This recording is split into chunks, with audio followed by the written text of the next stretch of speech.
3. Compartilhando decisões com outros.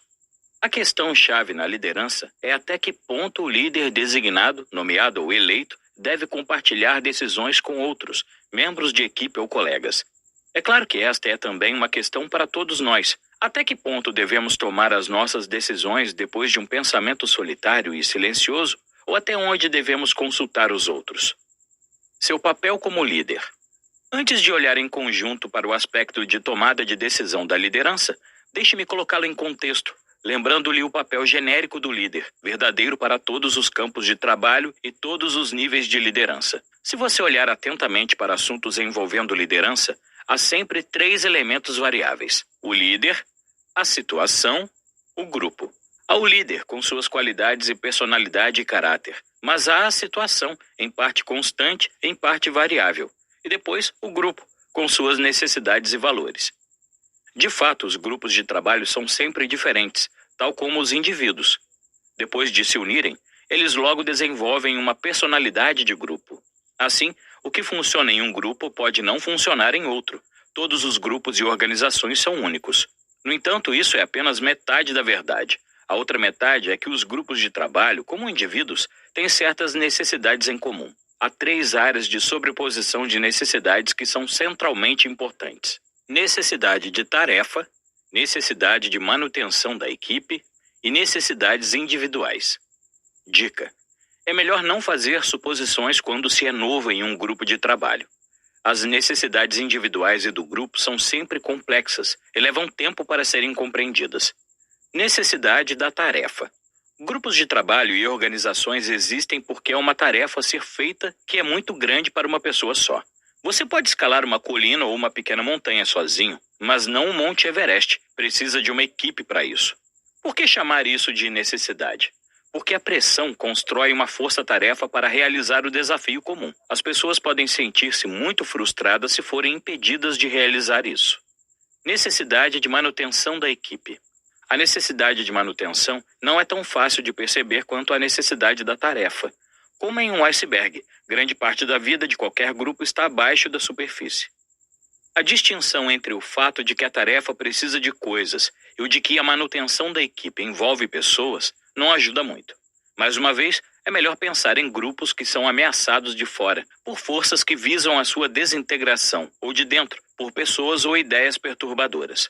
Podemos então ver como eles dão prioridade à sua própria manutenção, contra essas pressões externas ou internas, mostrando por vezes grande ingenuidade no processo. Muitas das regras escritas ou não escritas do grupo destinam-se a promover esta unidade e a manter a coesão a todo custo. Aqueles que balançam o barco ou infringem os padrões do grupo e o equilíbrio corporativo podem esperar reações que variam de indulgência amigável a raiva pura e simples. Instintivamente, existe um sentimento comum de que juntos existimos, separados perdemos, de que as boas relações, desejáveis em si mesmas, são também um meio essencial para alcançar o fim comum.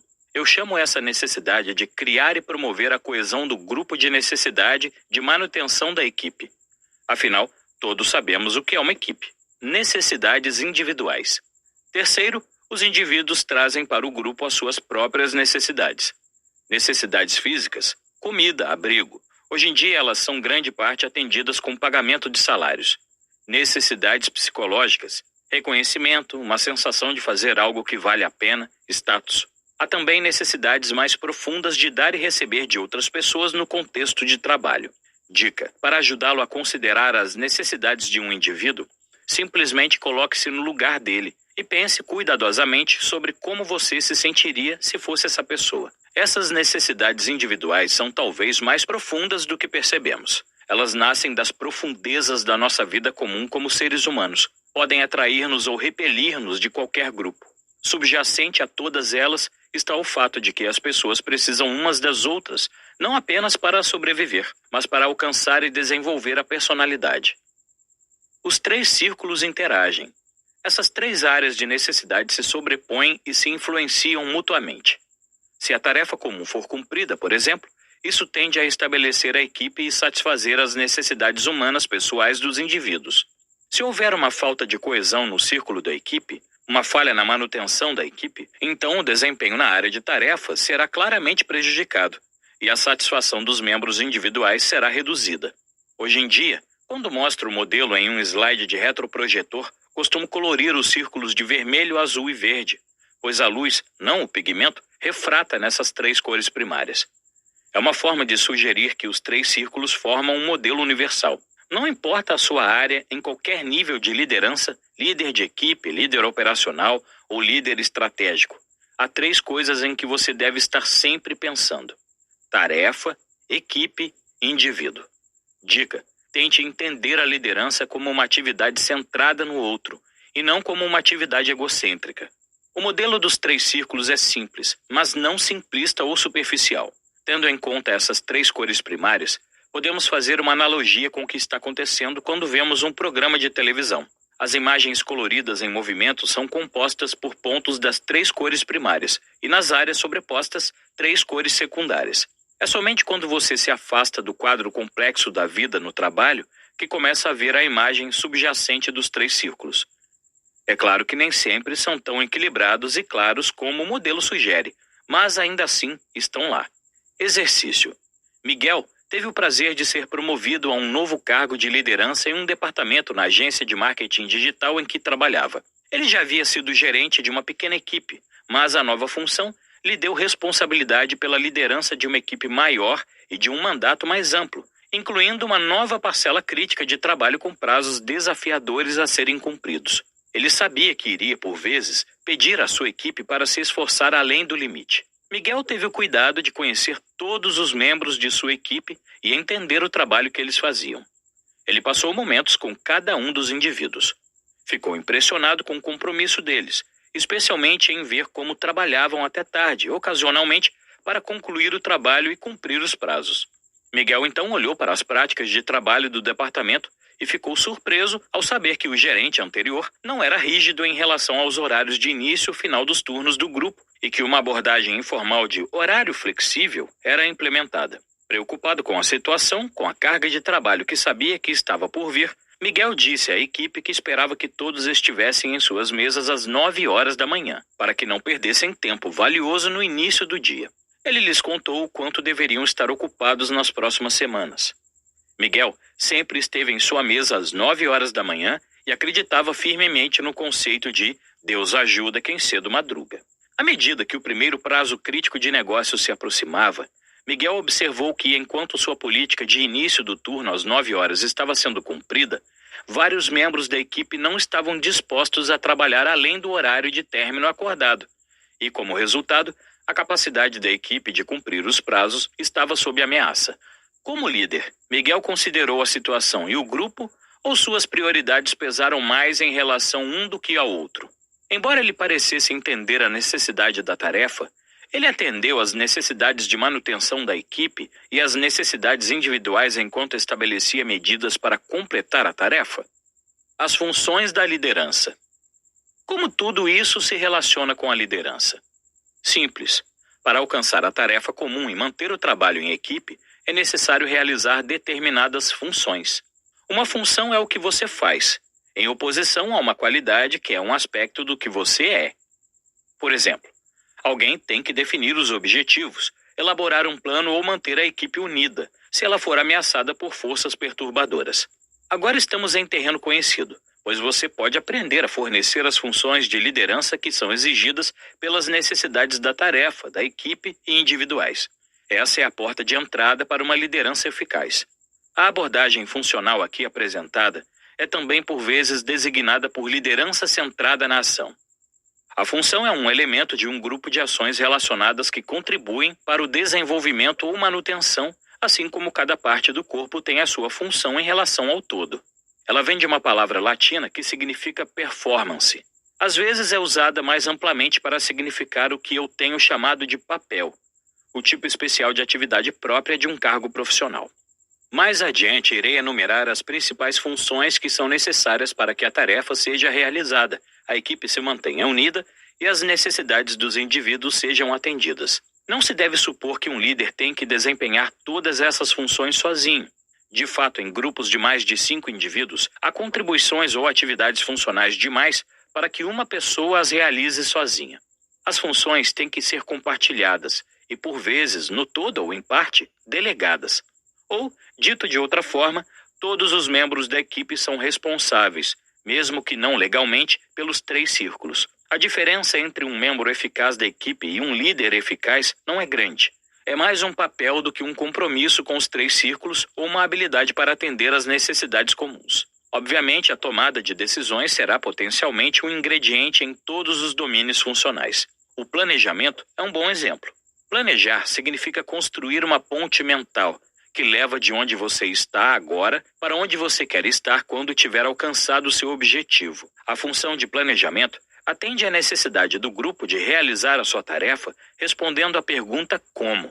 Mas a pergunta como logo leva a quando isso ou aquilo tem que acontecer e quem faz o quê. Do ponto de vista da liderança, a questão-chave é até que ponto você mesmo deve traçar o plano e até que ponto deve compartilhar a função de planejamento com sua equipe. Vamos ver as opções. Há muitas vantagens em se mover o mais longe para a extremidade direita do contínuo que for possível. Quanto mais as pessoas compartilham decisões que afetam suas vidas profissionais, mais são motivadas a concluí-las. Essa consideração, porém, tem que ser contrabalançada com o fato de que quanto mais se abre a porta para a tomada de decisão, menos controle se tem sobre o resultado. A equipe pode traçar um plano que, apesar de atender aos requisitos que você identificou, não se assemelha à maneira como você lidaria com a situação. Você consegue lidar com isso? O contínuo do planejamento. 1. O líder estabelece um plano e o comunica. 2. O líder vende seu próprio plano. 3. O líder apresenta ideias e incentiva perguntas. 4. O líder apresenta um esboço de plano passível de mudanças. 5. O líder apresenta um problema, ganha sugestões e traça um plano. 6. O líder define limites, pede ao time para estabelecer o plano. Dica: antes de planejar uma tarefa, considere o contínuo do planejamento e o impacto de quanto, muito ou pouco, você envolve sua equipe e, em seguida, tome uma decisão ativa.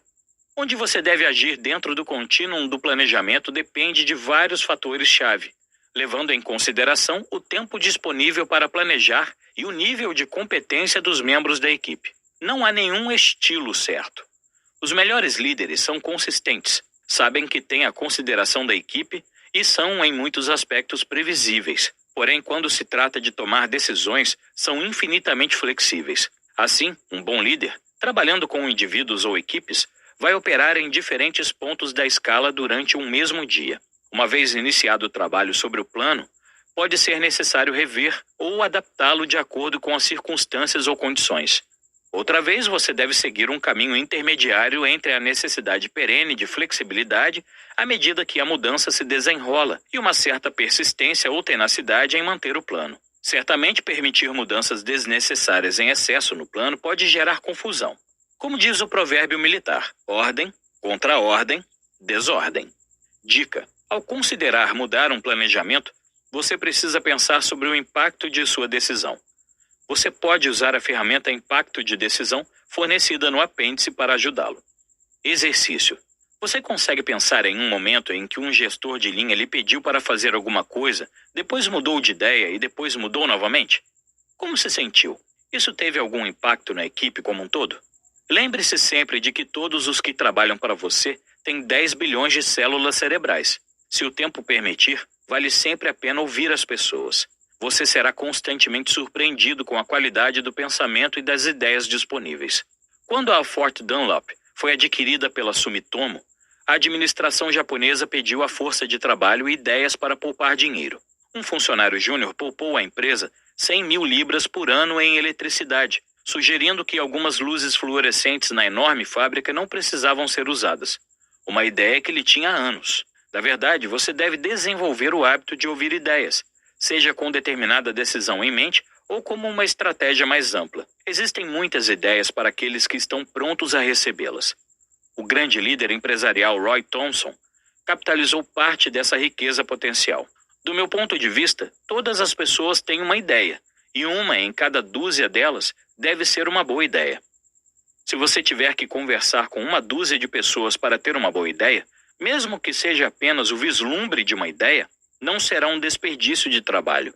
As pessoas estão continuamente me comunicando coisas, porque eu mostrei a elas que estava interessado e poderia até mesmo pagar por isso. Às vezes, quando menos se espera, surge uma ideia de ouro. Em resumo, o grau em que você, como líder, pode compartilhar decisões difere de acordo com fatores como a situação, especialmente o tempo disponível e o conhecimento relativo e relevante dos membros da equipe. Na verdade, decidir quando tomar uma decisão sobre um contínuo que tem controle em uma extremidade e liberdade na outra é em si uma decisão importante quando se trabalha com outros. A seguir estão algumas perguntas que você deve fazer a si mesmo. Dica: ao avaliar a eficiência de seu plano, certifique-se de que as perguntas o que, por quê, quando, como, onde e quem sejam respondidas. Caso não estejam, mais trabalho pode ser necessário. Checklist. Marque sim ou não. Você já estabeleceu as metas e os objetivos com a equipe? Você envolveu a equipe na coleta e na análise das informações relevantes? A equipe ajudou a gerar um número de possíveis cursos de ação? Você já aproveitou a sinergia dos membros da equipe para estabelecer as opções viáveis?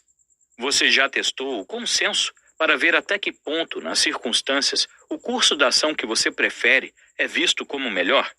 Você garantiu o engajamento de todos para que funcione? Você já revisou a decisão com a equipe para que as lições de sucesso e fracasso sejam aprendidas para o futuro? Resumo dos pontos. Pensar é, ao mesmo tempo, solitário e social. Temos de pensar por nós mesmos e arranjar tempo para isso.